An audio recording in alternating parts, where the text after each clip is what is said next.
Welcome to episode 44, Construction Nation. This is Sue Dyer, your host of Construction Dream Team, where I interview industry leaders and experts so you can learn about the people side of construction and build your construction dream team based on OPE, other people's experiences. The shortest way to succeed is to learn from others who've already been in the trenches, already made the mistakes, and so you don't have to. You can learn from them.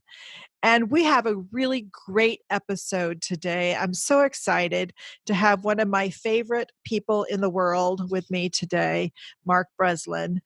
Mark and I have known each other many decades. Let's just put it that way. Many decades.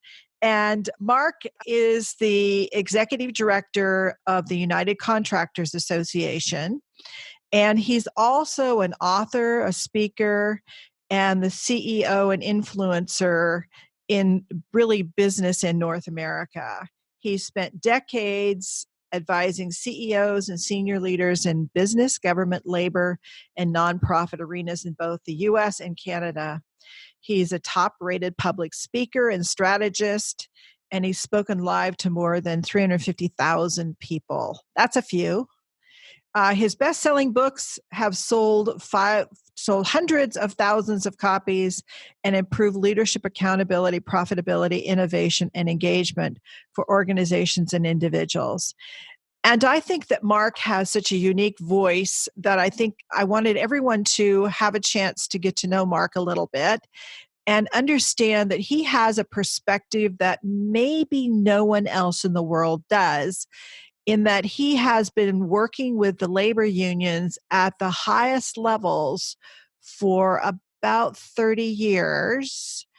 And so he speaks to them, has developed programs for them, has seen what's worked, what hasn't worked, and how they're evolving or how they need to evolve. And so that is really what we're going to be talking about today. So welcome, Mark, to Construction Dream Team. Thanks a lot, Sue. I appreciate the opportunity to be here today.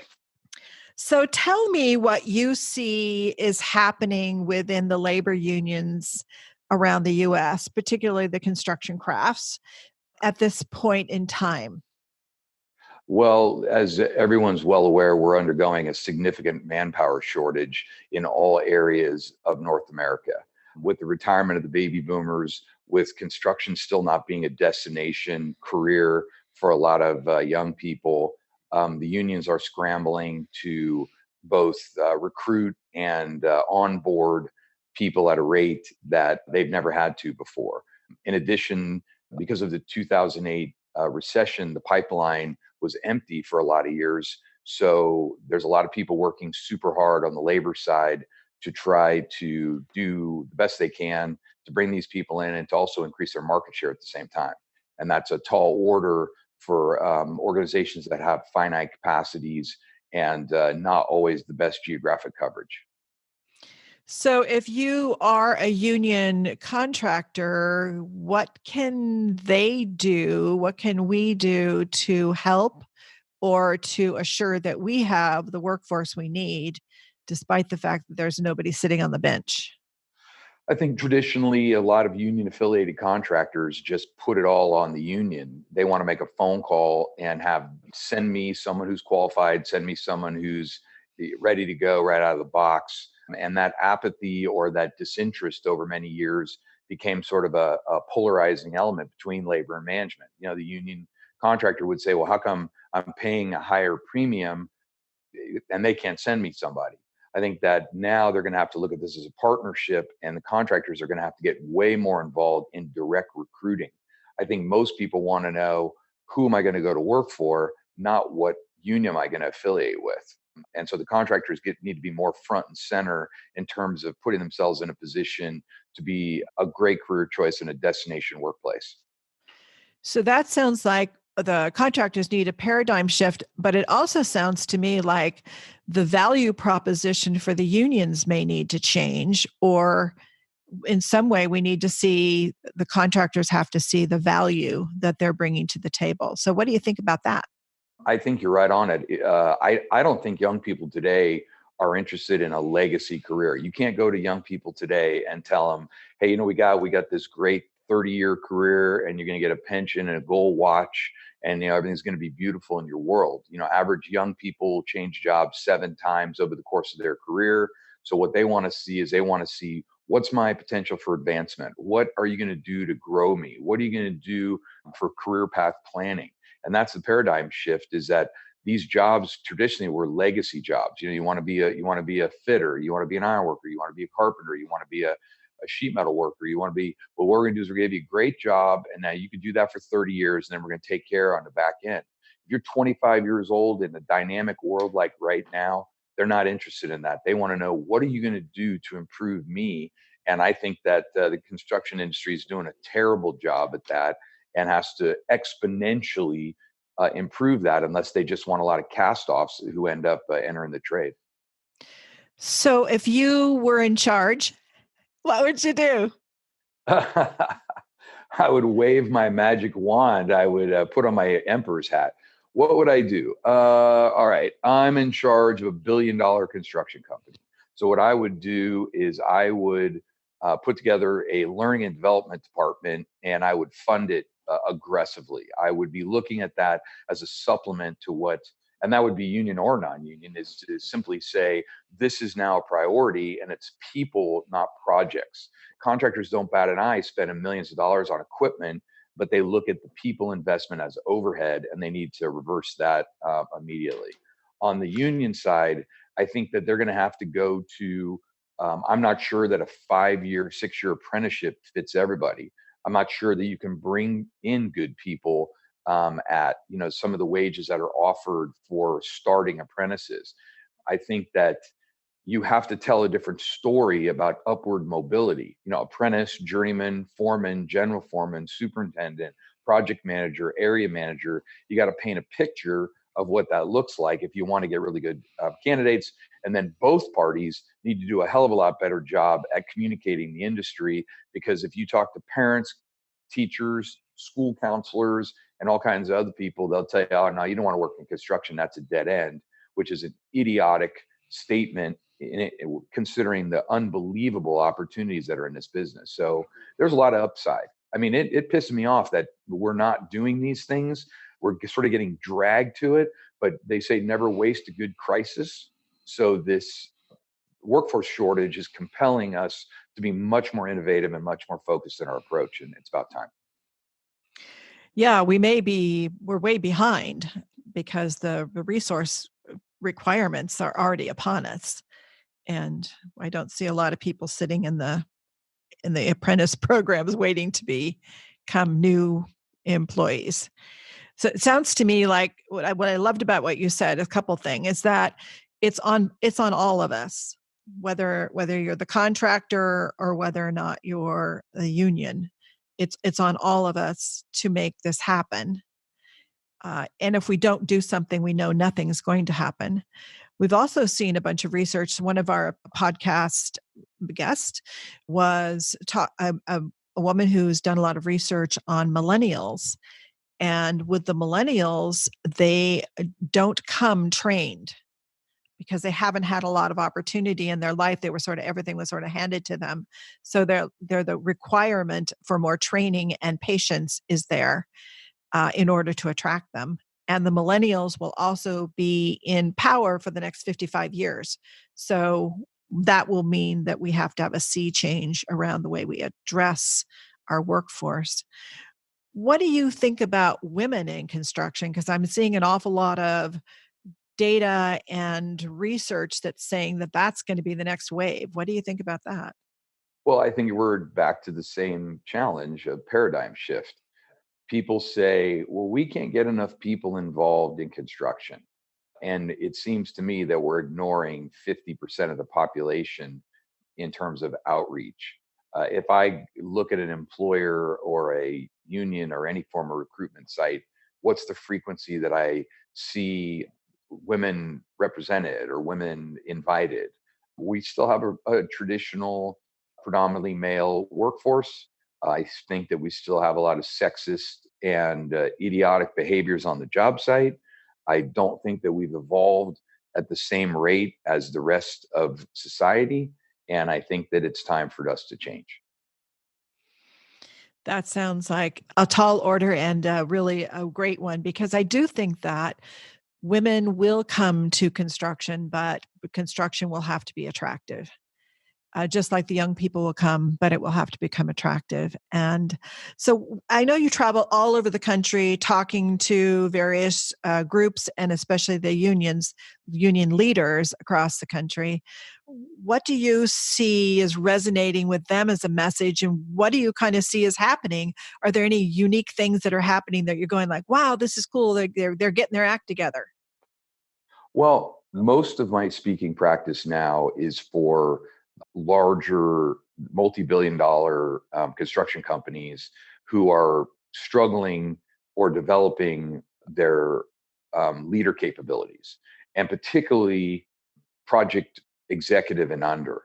There's always been a vigorous effort on the white collar personnel, but the vast majority in construction are not those. There's millions of people employed in North America in the business who are not getting leadership training, and it's sort of a cascading effect. You talked about those young people. If there isn't someone who can effectively mentor, coach, communicate, motivate them in a manner that's productive and positive, then you're going to be slowed down profoundly in terms of your ability to push the industry forward. So I think the new area of emphasis, at least one that I'm particularly interested in, is the generation of really effective leadership strategies at a field level, superintendent, general foreman, lead man or woman, and even apprentice leadership that I believe will be the transforming catalyst for the industry. I don't think it's going to come from processes, whether it's IPM or technology or lean. Those are great, and I think they're important. But if you don't work on transforming the mindset of the workforce, you're just going to get better processes and leave people further and further behind. So tell me what I know you're working with clients out there doing this. What kind of process would you go through to begin to develop this kind of mindset? And can you describe this mindset? Yeah. So I have some of 3 or 4 of my clients that I've worked with for years are some of the biggest builders of private. They're building infrastructure, stadiums, biotech, all kinds of interesting things, chip plants. So what I think is that the construction companies need to be as innovative as their clients. And what you're seeing in the, whether it's tech, whether it's, I mean, every industry is now recognizing that if you're not on the edge of change management, you're pretty much going out of business. And construction, the big challenge is try to push that forward in a way that goes from the very, very top all the way down to, the last person who works in the field, that brand new apprentice. What that means, again, is having integrated leadership curriculum, training, and resources from top to bottom. It's a commitment to leadership development and looking at it as a profit center, not as overhead or something to be done casually.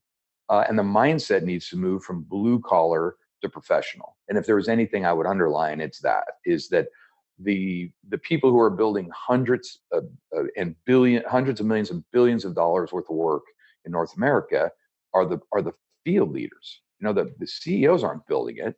The project managers aren't building it. It's the people at the site of construction. And until their mindset evolves to, I am a professional manager and leader with millions of dollars of responsibility, rather than, well, I'm just the blue collar guy in charge, then we are sadly underperforming. And it doesn't matter if you're a small shop or you're a multi-billion dollar company, there's no market leaders in this area yet. And I think there's a lot of money to be made. So hear that, everybody. This is perhaps at this point the biggest thing you could do to have a competitive advantage in the marketplace.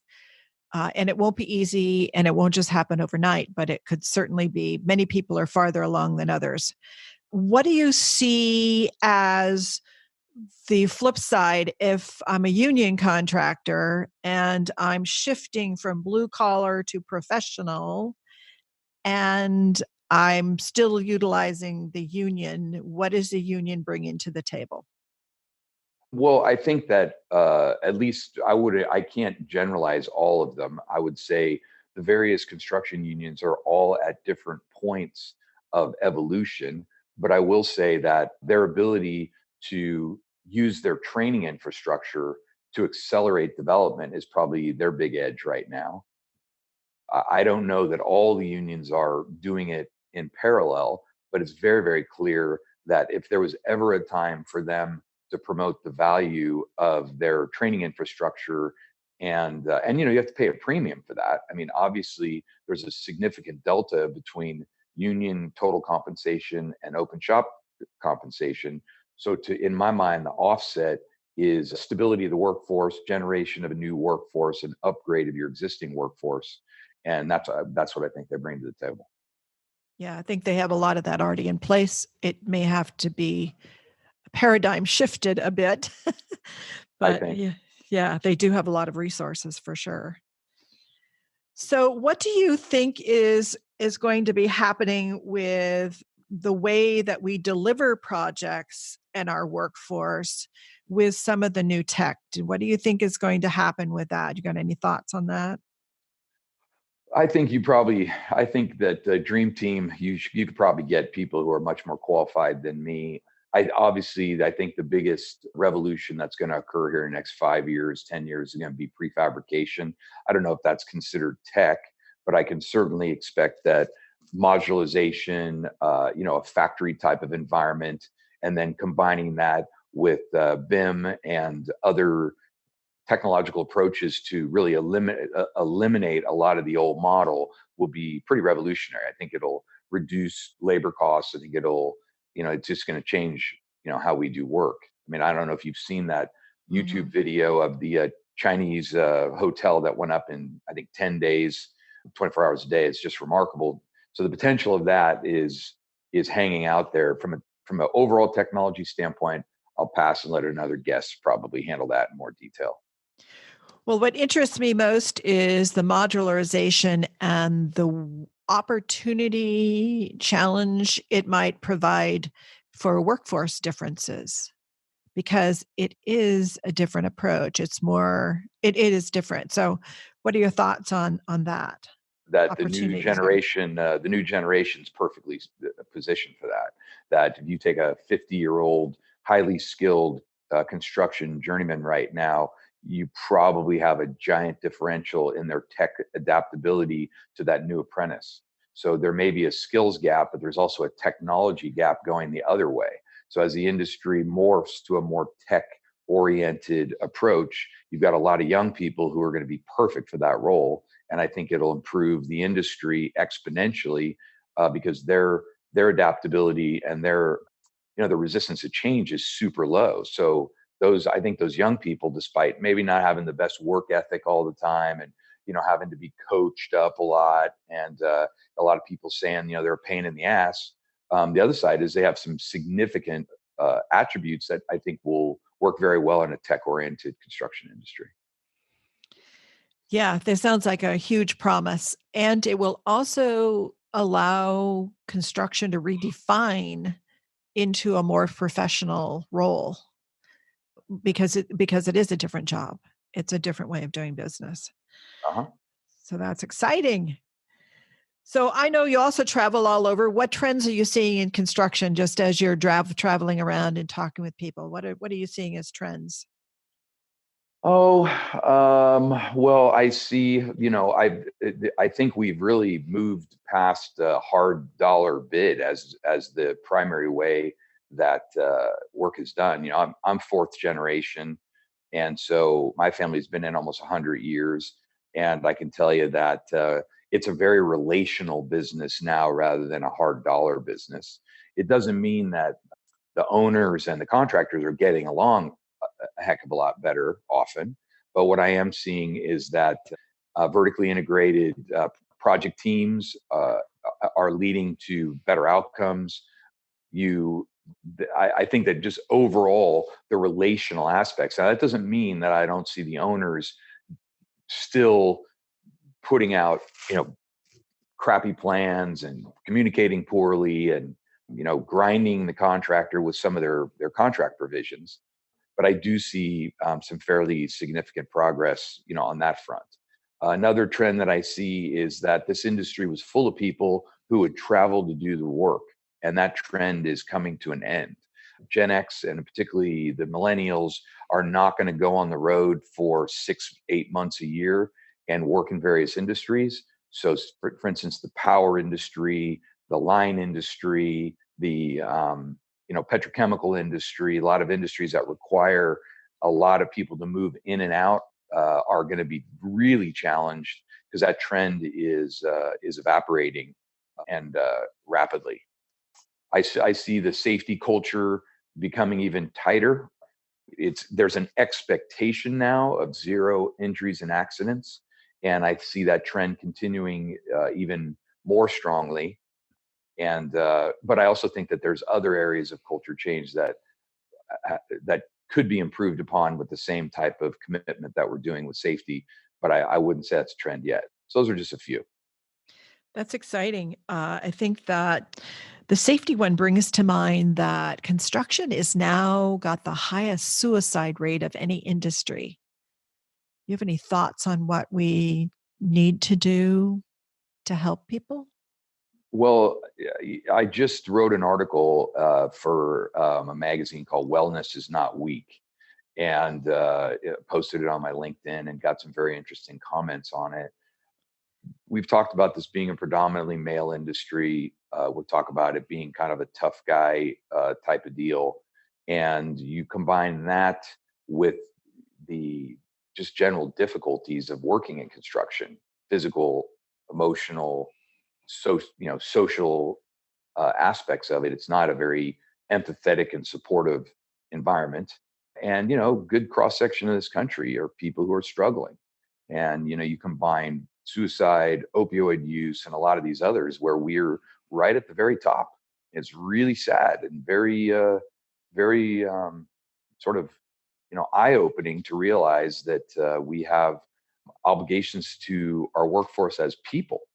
I mean, they're not just units of production. They're people who, like everyone else, are struggling with their personal lives and their demons. And I would say that without being judgmental, we may have a higher proportion of individuals who struggle because the construction industry is also more tolerant of people's personalities, of their eccentricities, of their challenges. But that also leads to probably a higher proportion of people who need a little extra help, a little extra counseling, a little extra eyeball to make sure that they don't slip over the edge. Yeah. And maybe less tolerance and more help. Yeah. Well, I have a Yeah. client, Yeah. and I don't mind mentioning them because I admire them tremendously for doing it. It's Mortenson Company, and they build most anything in America, where it's stadiums and power and solar and all kinds of things. And I was incredibly impressed by the fact that they offer a mental health app to all their employees to help them anonymously deal with their challenges and issues. And I think that's the kind of progressive, incredibly out of the box thinking that is going to not only address the issues but also communicate to prospective employees. We're going to take care of you. We care about you as a person. And I think in today's society, that's part of being the destination employer. You can't just pay people more. You have to make people feel like you care. And when we talk about these challenges, the idea that at least one company I know is taking it on, I find that to be very refreshing and a leading edge indicator. I love the idea of aspiring to be a destination employer. That's awesome.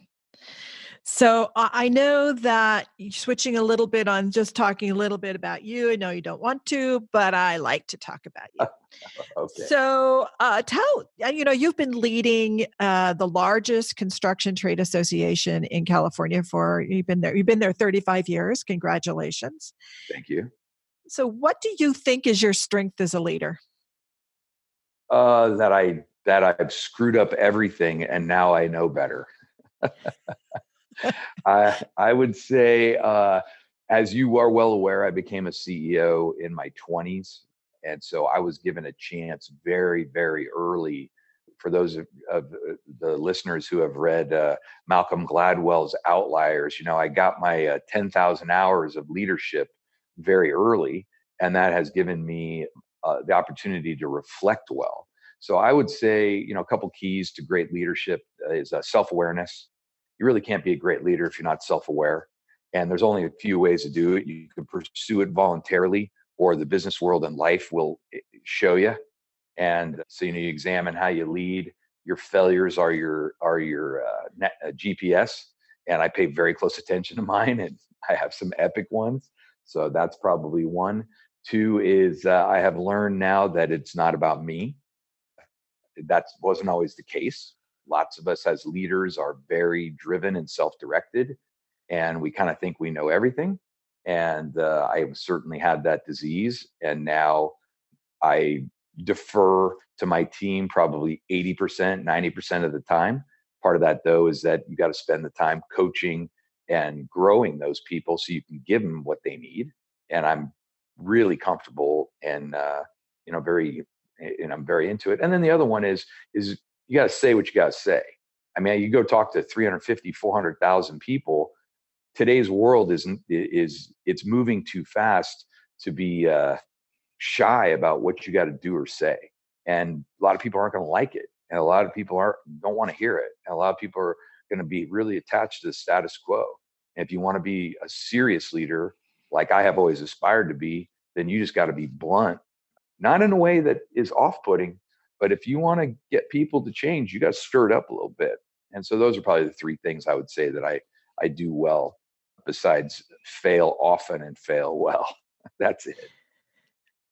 I always known you to be open to listening, especially if you feel like you're not doing what you want to do or you're not achieving what you want to do. I think that's one of your biggest strengths. Well, I appreciate you're just that. Open-minded. Yeah. Well, there's one more I'll throw in is that people would say, well, this guy's been a CEO for 35 years. I will also mention I still have a mentor. And I have always had mentors my entire career. And I think that when you have someone to be your go-to, who you admire and who is far past you in terms of their success, their evolution as a person, that also keeps you grounded.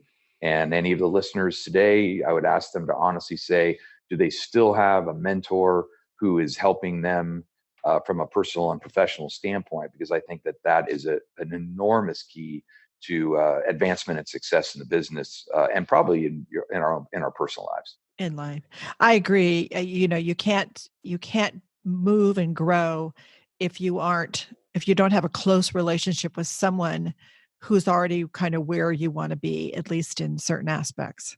I think it's an essential component. And we'll challenge you out on your stuff. Yes.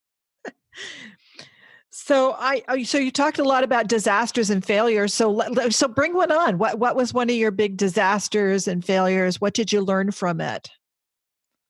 Oh my gosh. I remember I was in a very, very delicate negotiation, and there was a lot on the line, and the opposition asked me to go into a room with all of the stakeholders, and because they trusted me. And in that interaction, I totally lost my temper and lost my cool, and someone was trying to provoke me, and they were successful. I blew the negotiation. I ruined the outcome, and it was because I was indulging my emotions. And where do those emotions come from? Insecurity, ego. So that was a really good one. I learned a huge amount from, and I had to do that. Another one is hiring from opportunism instead of strategy. So you have a candidate that fills the role, but underneath you're probably questioning whether or not it's the right cultural fit or the right values. And a couple times I've hired because I had a need, and they both blew up in my face. And so I don't mind now, however long it takes to get the right person. I had to learn that the hard way. And there's about another 100 of those type of lessons, but we don't have time for that today. Well, we've all learned those lessons as well. Yeah. But thank you for sharing that, Mark. So, what is the very best advice that you have ever gotten? Oh my. Well, I don't know if it was advice per se, but I do have a favorite saying that that comes to mind. It's from Shakespeare, and it's from Caesar and Marcus Aurelius are talking, and he says, "Men at some times are master of their fate." And what I love about that quote, there's a bunch of things. Well, men, that would just say people, but men at some times. And I think that's the crucial part of that is that all of us, no matter how important we are, no matter what our challenges are, no matter where we're at some times we are master of our fate. So the key here is knowing the difference. Sometimes it's really important for us to be bold, to be remarkable, to go forward, to to take all the risk and to embrace it and to push forward. And other times, our fate is that we just need to accept, that we just need to accept, be patient, be centered, be quiet, be thoughtful, and let it happen. And so the key to a happy and successful life and career is knowing the difference. There's times that we need to embrace that fate. There's times we need to accept that fate. And so that was what I would tell the listeners today is try your best to know the difference of those two if you want the best possible outcome. That sounds like very wise advice. Thank Thank you. you. Yeah. So, we ask everyone to give us a gift. This would be a resource that you think would be helpful. And one of the links I'd like to get is your article. So, we can put it on the website and in the show notes. But do you have anything else you'd like to share with us? Well, I don't know that there's anything that specific. I think that one of the things that I'll just pitch that seems to be going out of vogue is reading. I think that people really want small bites and little chunks of information, which is time efficient, but it doesn't necessarily grow people.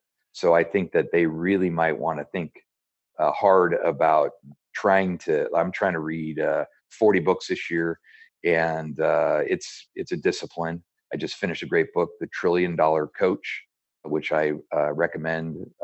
I really like extreme leadership, and there's a variety of them out there. I just remind everybody to put down a phone and pick up a book. That would be pretty good. And if you're going to pick up a book, you might want to pick up one of mine. That would be nice. But Yes, and we'll put a link to your website so they can see all your books I do appreciate that. and your training and your trainings as well. I do appreciate that, Sue. Thank you for that. Of course. Yeah. And reading, I agree. My husband reads about 150 books a year. So, yeah, it's just, it's very important for him to read. I think with a lot of things you can get in chunks or on a YouTube video, like how to. But if you really want to understand what's behind something or how to do something, I don't think you can get it that way. So, how can Construction Nation get a hold of you? Well, my website is www.breslin.biz, and I think that's probably it. Or they can just Google Mark Breslin. I've been fortunate enough that I should probably pop right up, and they can check out my videos, check out my books, just see what my LinkedIn.